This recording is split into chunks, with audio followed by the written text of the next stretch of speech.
ఒకటి చెప్తా ఉన్నా, చంద్రబాబు నాయుడు ఈ అబద్ధాలకు రెక్కలు కడతా ఉన్నాడు.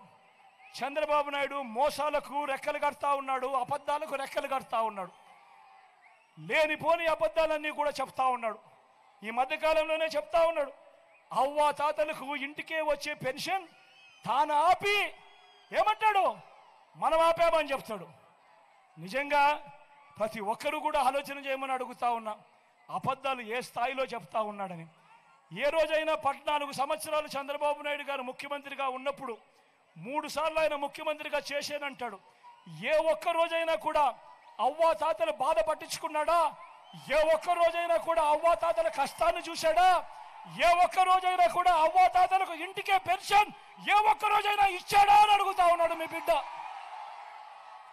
ఒక్కరోజు కూడా 14 ఏళ్ళ ఆయన ముఖ్యమంత్రిగా ఉన్నప్పుడు ఒక్కరోజు కూడా అవ్వా తాతల బాధను పట్టించుకొని ఇంటికి పెన్షన్ పంపని ఈ వ్యక్తి ఈరోజు ఎన్నికలు వచ్చేసరికి జగన్కు మంచి పేరు వచ్చేస్తా ఉంది, అవ్వా తాతలందరూ కూడా జగన్ను మా గుండెల్లో పెట్టుకున్నారు అని ఆ అవ్వా తాతలకు ఇంటికి అందే పెన్షన్ను దగ్గరుండి ఆయన మనిషి అయిన నిమ్మగడ్డ రమేష్తో కేంద్ర ఎన్నికల కమిషన్కు లేఖ రాయించి ఆపించి తీరా ఆపిన తర్వాత ఆ అవ్వా తాతలు చంద్రబాబు నాయుడు గారిని తిట్టకుండా తిడతా ఉన్నారు అని తెలుసుకొని ఈరోజు ఆ నెపాన్ని కూడా మీ బిడ్డ మీదనే వేస్తా ఉన్నాడు అని అంటే, ఇంతకన్నా దారుణమైన రాజకీయాలు ప్రపంచ చరిత్రలో ఎక్కడైనా ఉంటాయా అన్నది ప్రతి ఒక్కరూ కూడా ఆలోచన చేయమని కోరుతా ఉన్నా.